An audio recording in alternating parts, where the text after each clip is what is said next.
a lo que históricamente significó el valor de estos bienes y entonces genera una fuerte tensión entre sectores sociales e institucionales, incluyendo la institución eclesiástica, quien muchas veces no comprende lo que significa la dimensión de la preservación de estos bienes, en donde hay una gran presión sobre la actuación, sobre todo de estas últimas. Y entonces, hasta ahora, se trata de competir quién tiene más bienes considerados patrimonio cultural, quién incluye más bienes en las listas del patrimonio mundial de la UNESCO, y con ello a ver quién atrae más turismo y quién consume más patrimonio cultural. A eso sumemos que hablar de cultura y patrimonio cultural parece que ya no requiere rigor teórico, y que cualquiera, a su leal saber y entender, está en capacidad de decidir, definir y hasta sentir qué es el patrimonio cultural. Y el resultado de esto es que ahora, por ejemplo, en las legislaciones nos encontramos con definiciones casi filosóficas de lo que es el patrimonio cultural. Pongo como ejemplo, con mucho respeto, y es justamente para dimensionar lo positivo, lo conflictivo, lo negativo, diría yo, de las legislaciones, del contenido conceptual de las legislaciones. Pongo como ejemplo la propia legislación baja californiana, que dice lo siguiente, en su artículo 3: para efectos de esta ley, se considera patrimonio cultural del Estado, esto es importante, previa declaratoria, es fundamental el matiz de la previa declaratoria. Y lo que sigue, dice, previa declaratoria correspondiente al conjunto de bienes y expresiones artísticas e intelectuales. Me pregunto, ¿cuál es la diferencia entre una expresión artística y una intelectual? ¿Que no es intelectual una expresión artística? E intelectuales desarrolladas en la entidad. La suma de obras de relevancia histórica, estética, ¿a qué se referirán con lo estético? ¿Será acaso la estética pitagórica de la que Vasconcelos usó para plantear su proyecto educativo? ¿O se referirán a la estética simple y sencillamente artística referida a la belleza que es tan relativa? Dice, a la relevancia histórica, estética, arquitectónica, urbanística, científica y tecnológica.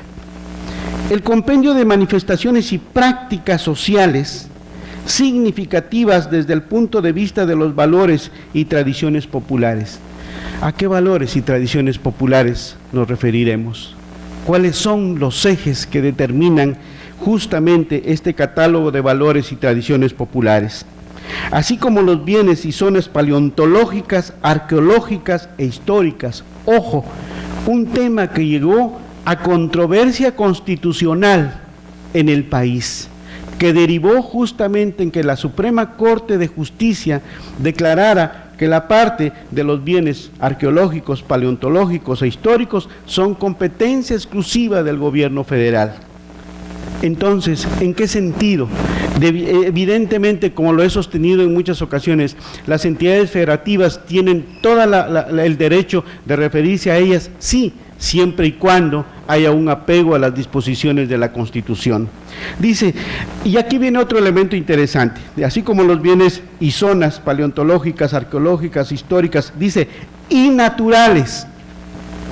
Ha habido una discusión desde los naturalistas del siglo XVIII, del siglo en que se discutió justamente el asunto de qué era lo diferente, de que si había una separación entre lo cultural y lo natural. Claro, ahora se plantea, se discute que esta parte de la separación entre lo natural y lo cultural es un tema ideológico, que fue intencional esa separación y que ahora en la medida en que destruimos la cultura, destruimos la naturaleza, y en la medida en que destruimos la naturaleza, destruimos nuestras propias culturas. Pero aquí el tema fundamental es cómo están organizadas las políticas públicas.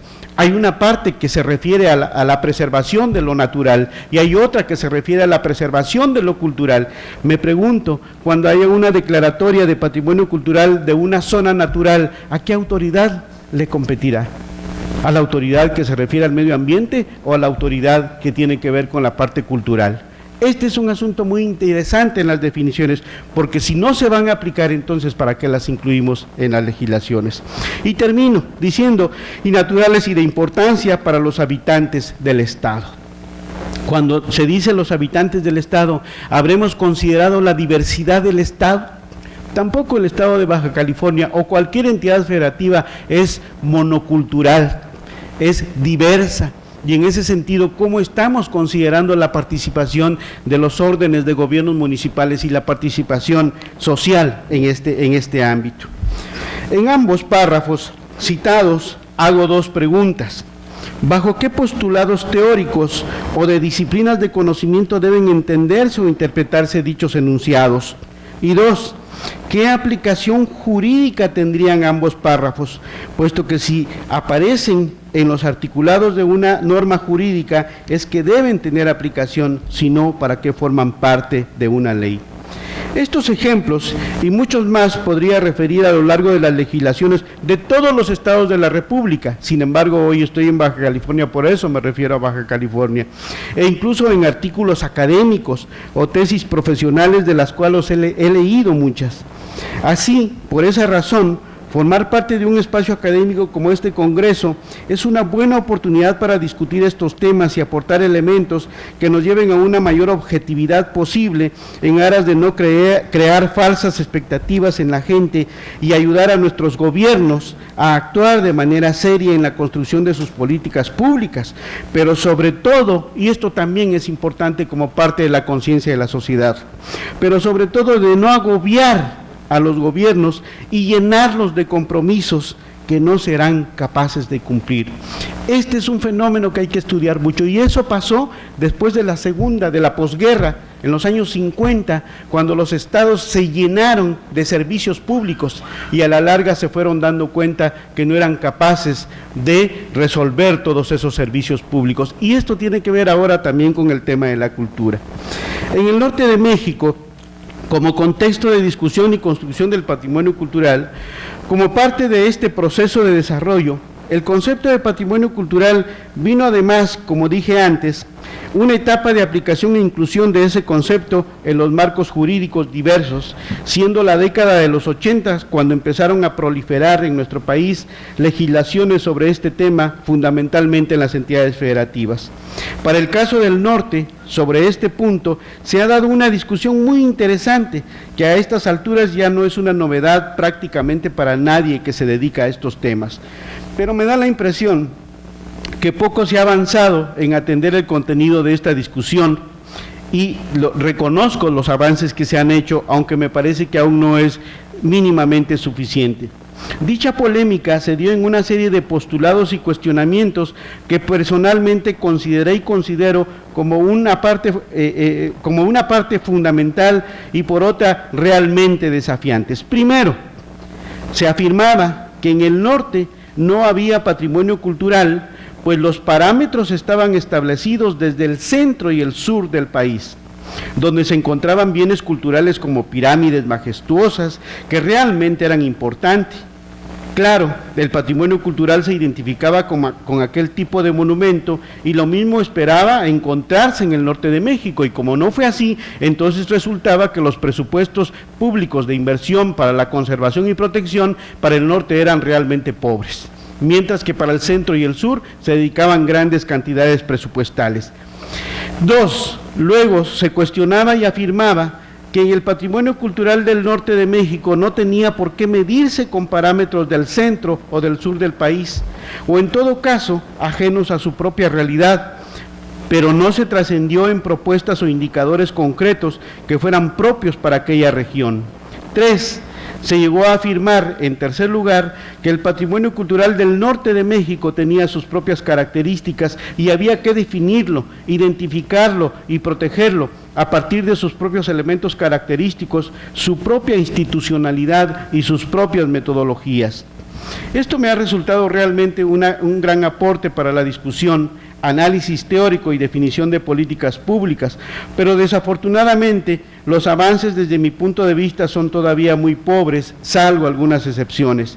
Ante la gran expectativa generada a partir de aquellos cuestionamientos y afirmaciones a los que me he referido, y más bien lo que veo es una lucha entre una especie de mercado de conceptos provenientes de documentos de derecho internacional, de la legislación federal, de legislaciones de otros estados de la República y de nuevas vertientes teóricas provenientes de Europa, Sudamérica y Estados Unidos, que incluso han llevado a abandonar otros conceptos útiles para entender el norte de México, y no todo tiene por qué patrimonializarse. Cuando estamos obsesionados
por la patrimonialización, caemos en una moda. Y desde ese punto de vista creo que hemos olvidado también otras construcciones que se dieron a lo largo de la historia del conocimiento, como tradiciones, como creencias, como tradiciones populares, etcétera. Hay toda una serie de categorías que hemos ido abandonando y casi ahora estamos ofuscados por la patrimonialización. Ante esta realidad, me parece que el desafío de ver, entender y definir e identificar el patrimonio cultural del norte de México es aún una tarea pendiente y por el contrario, me parece que las propias experiencias que han significado avances como declaratorias que por más polémicas que resultan, deberían estar formando parte de espacios de discusión y ampliando las posibilidades de actuación entre la sociedad, la academia y el de las instituciones de gobierno. Ello implica ir avanzando en la clarificación, por ejemplo, primero, de cuáles son los niveles de investigación, análisis, comprensión, identificación, preservación del patrimonio cultural en los cuales nos ubicamos. Si esto no está claro, generaremos confusiones monstruosas. 2.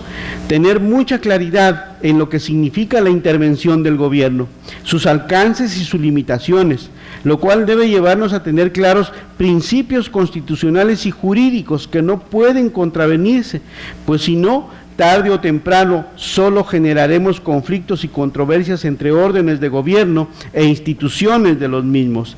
3. Es preciso no perder nunca de vista que las leyes son solo una herramienta que puede ayudar a la preservación del patrimonio cultural, pero para ello debe ser prudente y sencillo y claro en la definición de su contenido. De lo contrario, las convertimos en buenos deseos imposibles de aplicar y eso significa a la larga el debilitamiento del Estado. Pues al Estado se le ve como el que no cumple, el que no quiere hacer las cosas, como que no le interesa, y entonces es un golpeteo constante a las instituciones del gobierno. Y lo que es peor, la pérdida o destrucción del patrimonio cultural. 4. Por ello tampoco debe perderse de vista que para que funcione la maquinaria institucional se necesitan otros factores, como la voluntad política, la capacitación de los servidores públicos, la infraestructura básica, los recursos económicos y el apoyo de los poderes centrales. Pero sobre todo el involucramiento sistemático y permanente, que en ese sentido me parece que Baja California da una buena lección, porque su sociedad civil ha ido aumentando en su organización muy sólida. Así pues, la tarea es conocer, analizar y reflexionar y construir el patrimonio cultural desde el norte, sin perder la dimensión de pertenencia a una comunidad nacional, y ello entonces sí justifica el vínculo con lo que el centro y el sur ha propuesto. Así entiendo la preocupación por lo arqueológico, lo paleontológico y lo histórico y lo artístico, por ejemplo. Pero además, creo que hoy más que nunca tenemos que estar pendiente de lo que se puede venir, en el sentido de la aplicación de la Ley General de Cultura y Derechos Culturales. Ojo, esa ley en sus primeras disposiciones es altísimamente centralista, que puede afectar el desarrollo de las entidades federativas, pero ya habrá ocasión de discutir sobre el contenido de esa legislación. He señalado entonces respecto de estos temas, y ahora me enfoco en las tendencias para ir terminando. He señalado diversos tópicos relativos al concepto de patrimonio cultural, su origen, desarrollo, tratamiento teórico, usos e influencias de diverso tipo. Con todos esos elementos considero que hay diversas tendencias, de las cuales solo refiero algunas que me parecen más relevantes ahora. Una de esas tendencias consiste en considerar que todo es patrimonio cultural, e incluso que todo tendría que ser atribución de los gobiernos proteger, y eso es un mito. Otra consiste en creer que en las legislaciones sobre patrimonio cultural cabe todo, y por ende se construyen conceptos amplios con un grado de abstracción que se necesita muchas veces estar casi en trance para lograr comprender a qué se refieren.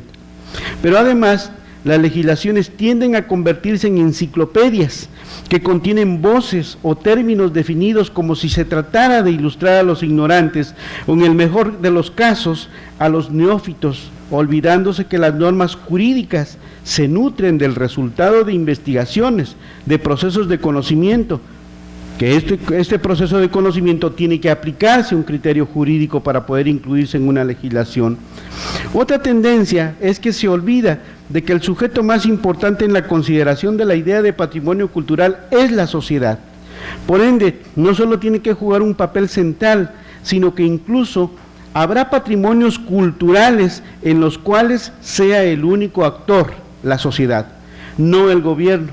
Por ello es fundamental tener claro cuando la sociedad solo coadyuva o colabora y cuando el sujeto central, cuando es un sujeto central. Pero esto tiene que concretarse en formas organizativas y con tareas específicas. De lo contrario, la sociedad solo se convierte en el motivo de nuestro discurso. Claro está también que cuando hablamos de la sociedad defensora del patrimonio cultural, de ninguna forma debemos esperar masas abarrotando calles, instancias o instituciones. Normalmente siempre serán personas contadas o, en el mejor de los casos, grupos muy específicos.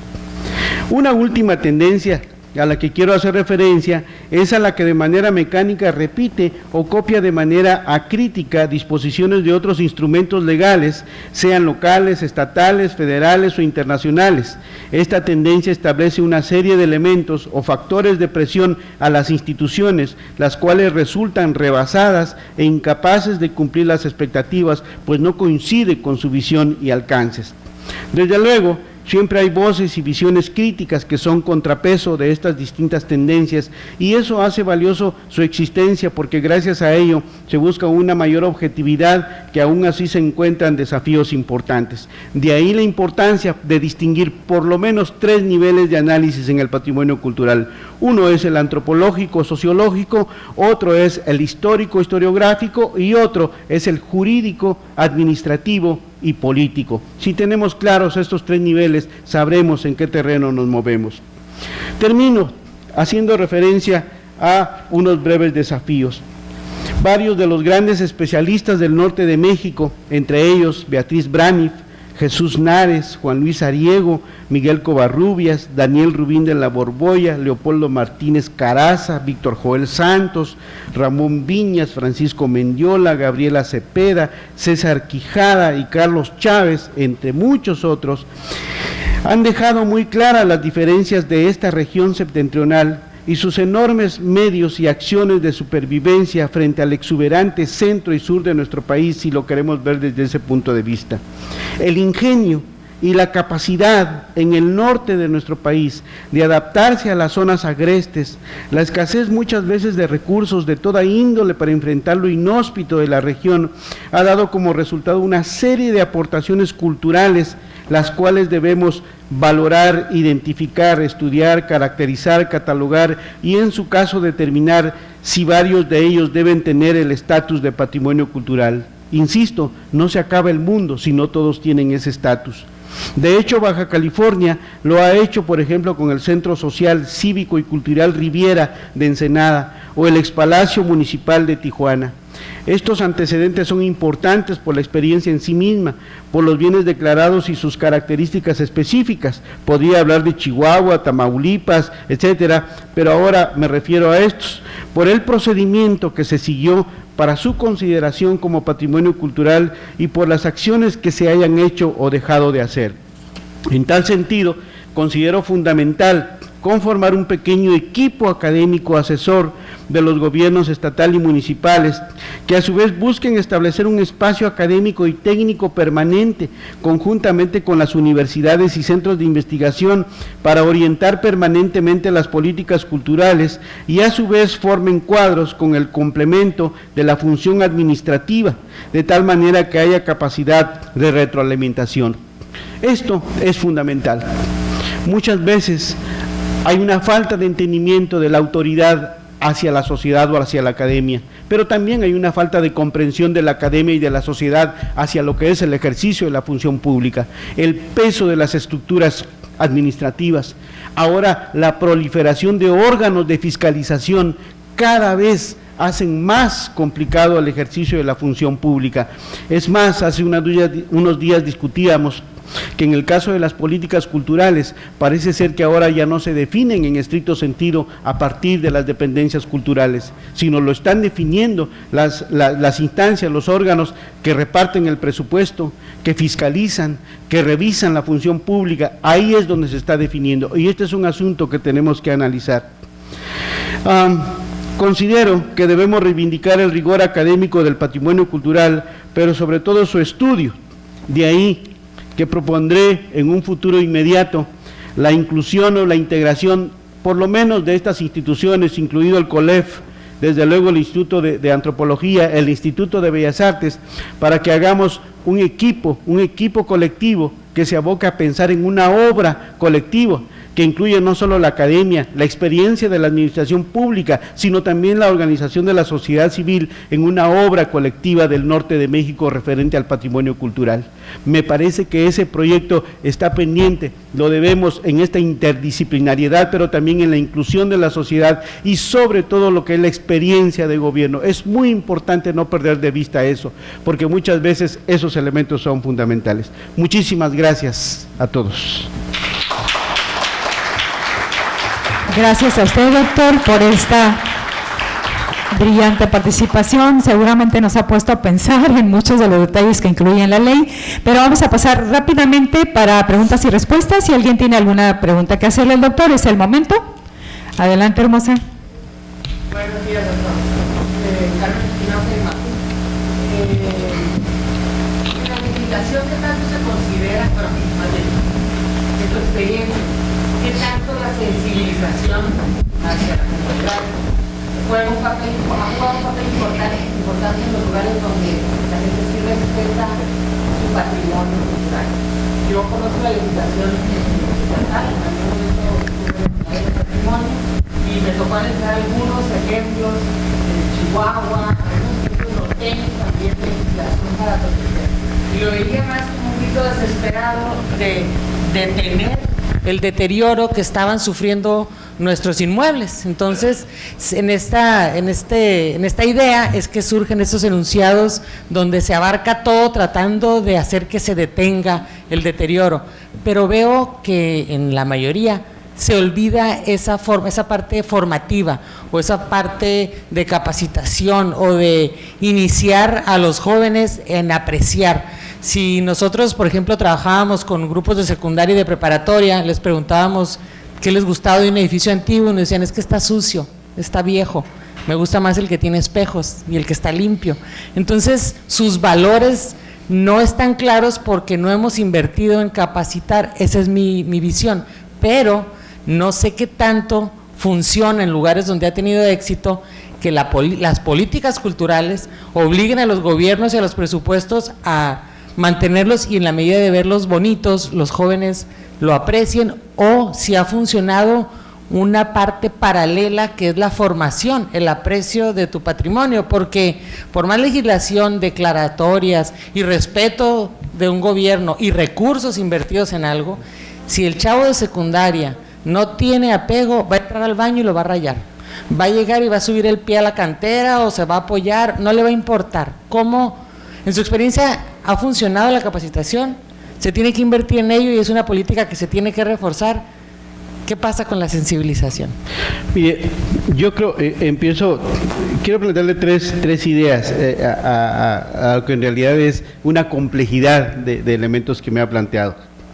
Primero, creo que es sabio el proceso cultural en general que se discute, por ejemplo, respecto de la función o la existencia incluso del concepto de la idea de cultura en la antigua civilización helénica. No existía este concepto porque se entendía que todo formaba parte de un proceso cotidiano educativo, formativo, en el cual había una serie de elementos que se transmitía y eso garantizaba entonces un comportamiento social. Por más ideal, por más quizás ontológico que eso pueda sonar, pero eso lo que nos está indicando es que es sabio el planteamiento de la función de la unidad entre la educación y la cultura. Y es mucho más que un tema de capacitación, es mucho más que un tema de instrucción pública como se discute en la educación. se plantea que el concepto, Ralph Linton, un antropólogo norteamericano, tiene una definición interesante, por ejemplo, de educación, cuando plantea que la educación es el medio de sobrevivencia de los pueblos y que una parte de esa educación le corresponde al gobierno. Y esa parte que le corresponde al gobierno tiene que institucionalizarse y tiene que tener una sistematización permanente en la vida de la sociedad, que implica niños, adolescentes, jóvenes, adultos. Y justamente creo que ahí está el problema. Es decir, nos hemos olvidado que la educación es ese medio de sobrevivencia de los pueblos, y parece ser que nos preocupa llenarnos de información, pero no de una formación que nos indique el camino de dónde venimos hacia dónde vamos. Y ese problema se ha agravado justamente con las políticas públicas últimamente, porque la tendencia es separar la educación de la cultura. De hecho, la experiencia en la que debemos de vivir en el gobierno federal, en muchas entidades federativas ya se ha dado de hace tiempo. Y desde mi punto de vista es un grave error, porque si no hay educación, como diría otra vez Vasconcelos, entonces ¿cuál es el puente que nos va a permitir la transmisión de esos valores? Entonces, ¿cuál es el camino que nos va a ayudar a reconocernos unos a otros en nuestra diversidad si no hay un elemento en común, un espacio que nos ofrezca esa posibilidad de conocimiento? Entonces, esto es muy serio, por ejemplo, cuando las tendencias ahora, por un lado, no solo tienden a la separación de la educación con la política cultural o con la acción cultural del Estado, y por otro, porque parece ser que ahora estamos en una carrera desenfrenada de competitividad, en donde lo que importa es qué beneficio obtengo, qué puedo extraer de esto. En muchos lugares, y como usted bien lo plantea, no solo la defensa del patrimonio cultural no es solo un grito desesperado, y si es un grito desesperado, yo daría de brincos si eso es así, porque significaría que por lo menos hay un sector de la sociedad que tiene conciencia de eso, pero en muchos lugares no lo es. En muchos lugares lo que significa el patrimonio cultural, a ver, ¿qué beneficio voy a obtener de eso? ¿No? ¿Cuánto de ganancia le voy a sacar? ¿No? ¿Cuál es el pragmatismo en este caso de beneficio particular, personal o de sector que voy a obtener? Si no, no me interesa. Pero eso es consecuencia precisamente del abandono de la formación social, de la formación ciudadana. Y por eso es importante, como decía en el concepto de patrimonio cultural, no olvidar que la parte fundamental del patrimonio cultural en su función es que es fuente de conocimiento. Y como esa fuente de conocimiento no se transmitió de generación en generación, ahora yo diría que tenemos generaciones perdidas. Hay generaciones perdidas, y entonces ¿qué tendríamos que hacer? Volver a empezar. Pero eso implica inclusión, por ejemplo, no solo de currículas, en donde haya este elemento en términos de cursos, de materias para los niños, para los jóvenes, etcétera, sobre este tema, la parte cultural y la parte ambiental, que se está destruyendo desafortunadamente. Y entonces eso implica una revisión justamente del sistema educativo. Y ahí hay una discusión que tiene que ver con órdenes de gobierno. ¿Cuál es la competencia del gobierno federal, las entidades federativas, los municipios, cómo están participando ahí? Entonces, si usted se da cuenta, es una cosa realmente, yo digo, es simple y sencillamente es un problema estructural. Y mientras no atendamos ese problema estructural, los problemas los vamos a seguir arrastrando permanentemente. Y termino nada más diciéndole que yo creo que, obviamente, pensar en que la academia resuelve los problemas porque están los sabios de aquel lado y de este lado no están, es también un mito. Porque a fin de cuentas, seamos académicos o no, formamos parte de la sociedad. Pero el punto fundamental es cómo se están estableciendo los lazos de vinculación entre la academia como instituciones también que generan conocimiento y las acciones en las políticas públicas. Termino diciéndole, hay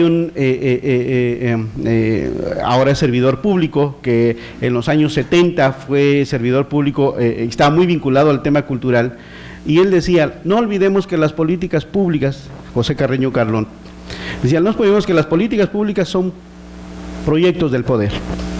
A fin de cuentas, son proyectos del poder. Y yo digo, está bien, no hay problema. El problema no es que sean proyectos del poder, el problema es cómo se ejerce ese poder. El problema es en favor de quien se ejerce ese poder, ¿no? Y entonces, ¿qué tanto estamos incidiendo en ese sentido? Termino, en suma, diciéndole que hay una lamentable ruptura ahora entre la educación y la cultura. Y el resultado lo estamos viendo justamente en estos momentos. ¿Una pregunta más por allá? Sí, buenas tardes. No, muchas gracias. Precisamente el caso de Bodegas de Santo Tomás que mencionó es se trabajó conjuntamente con el Colegio de la Frontera Norte, con ICOMOS y con la sociedad. Y a mí me tocó coordinar el dictamen técnico y finalmente se aplicó después de 6 años de que existía la ley. Y fue un gran ejemplo, y era una propiedad privada. Después de eso, todas las declaratorias que se han hecho, yo soy María Eugenia Castillo de ICOMOS, después de eso, todas las declaratorias que se han hecho han sido propiedades de gobierno. O sea, le tenemos miedo a la propiedad privada y ese es un tema muy importante. Lo menciono porque, por ejemplo, en San Diego, y si hay que tomar el ejemplo, en un día pueden declarar 500 viviendas de un barrio, y estamos hablando también de calidad de vida, no necesariamente de turismo, y aquí le estamos teniendo miedo a utilizar la ley porque no hemos negociado con los empresarios, que en esta región es el equivalente a un sismo o a una inundación. Eso se los dije en el último reunión de comités estatales. Y una petición, en este grupo que se piensa formar, tienen que incluir a ICOMOS mexicano. Estamos haciendo ahorita un diplomado en preservación de patrimonio cultural en ciudades fronterizas, en la ciudad de Tijuana, y pues aquí están todos los, muchos de las personas que están entre los organizadores son de los que están tomando este curso. Es algo que ahorita por la situación que se está dando en la ciudad de Tijuana, por ejemplo, con las construcciones verticales, se está destruyendo todo. Los arquitectos que en el pasado eran los que defendían el patrimonio, este tipo de conferencias las organizaba el INA junto con el Colegio de Arquitectos. Nos está faltando el Colegio de la Frontera Norte, pero nos están faltando los arquitectos. Ya le dije al presidente del Colegio de Arquitectos, porque van a dar una plática sobre construcciones verticales, le dije, Tijuana vertical, así le llaman. Y le dije, ¿cuándo hablan de la Tijuana histórica? Ya ahorita se nos está yendo esa parte. Entonces, sí es muy importante ver nuestra realidad. Nosotros, por ejemplo, aquí, en una ficha de catálogo debemos de incluir una partecita donde dice si el edificio fue movido o no, porque por ejemplo tenemos el caso en Tijuana de edificios así, casas movidas, y dónde estaban antes, qué historias traen. El Francis primero llegó a una parte, estaba en Imperial Beach, luego llegó a Tijuana y luego lo movieron de Tijuana. Nuestras fichas de catálogo son así, de sui generis. Entonces sí es muy importante ver todo el trabajo que ya se ha hecho. Tenemos 25 o 20 y tantos años con la ley estatal, y la ley tiene cosas buenas, si no, no hubiera funcionado con bodegas. Pero Bodegas de Santo Tomás, que fue además como 11 edificios los que y después de eso ya cruzamos los brazos y dejamos que nos arrasaran otras cosas. Entonces sí es muy importante. Ahorita están sacando una ley de cultura que aquí la traigo, y trae muchas más definiciones de patrimonio cultural que no sé cómo van a empatarse con la ley de preservación. Muchas gracias. Muchas gracias, María Eugenia.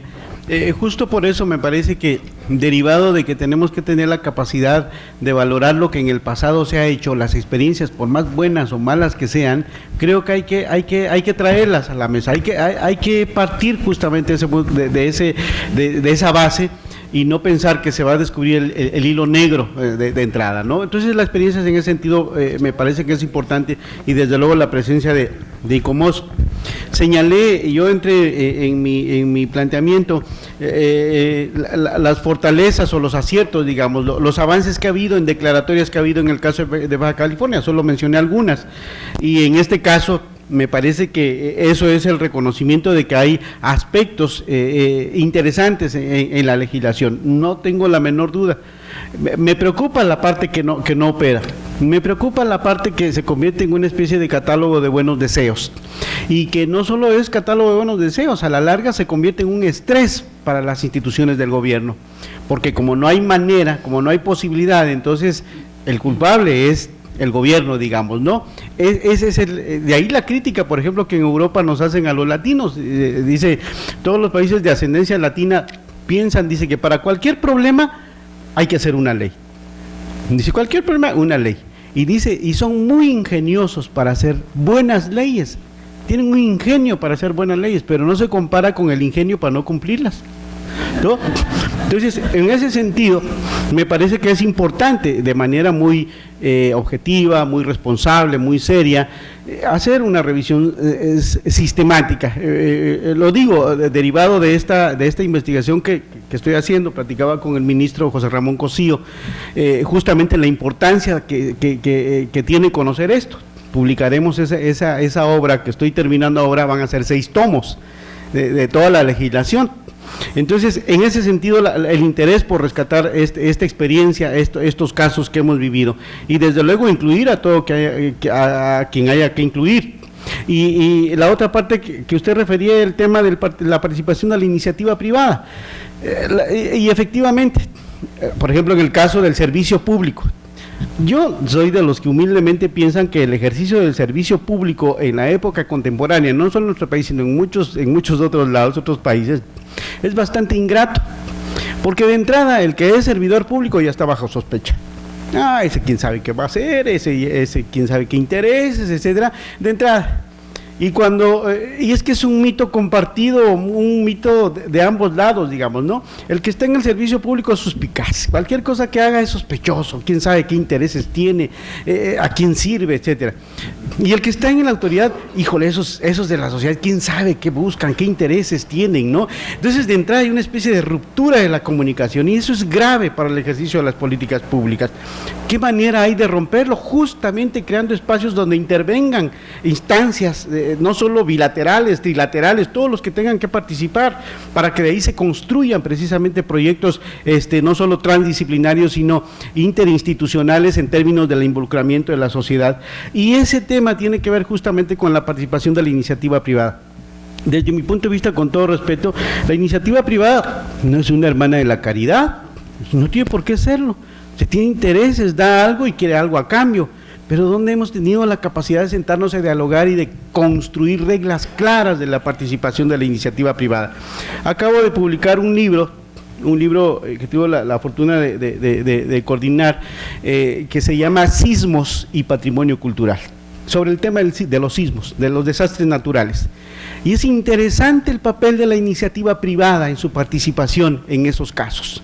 Es algo que tiene que conocerse, pero yo creo que el tema ahí es el desafío de la construcción de reglas claras para su participación. Y desde luego esto no significa que no vaya a haber problemas, desde luego siempre va a haber problemas, son intereses, lo digo con todo respeto, hasta un sabio cardenal decía, hasta el Espíritu Santo tiene 2 alas, la izquierda y la derecha.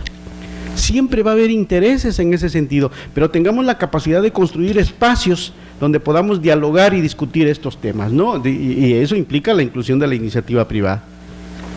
Muchísimas gracias, doctor. Y viene el profesor Ruelas a entregarle su diploma, su reconocimiento por su apoyo el día de hoy, que gracias al Instituto de Cultura nos hace el favor de estar el día de hoy con esta ponencia magistral. Muchas gracias. ¿Nos lee el texto? Bueno, para mí es un placer hacer entrega de este reconocimiento, muy modesto, pero con todo el aprecio, por su excelente contribución con la Conferencia Magistral Patrimonio Cultural del Norte de México. Doctor, siempre mi consideración es para usted. Muchas gracias.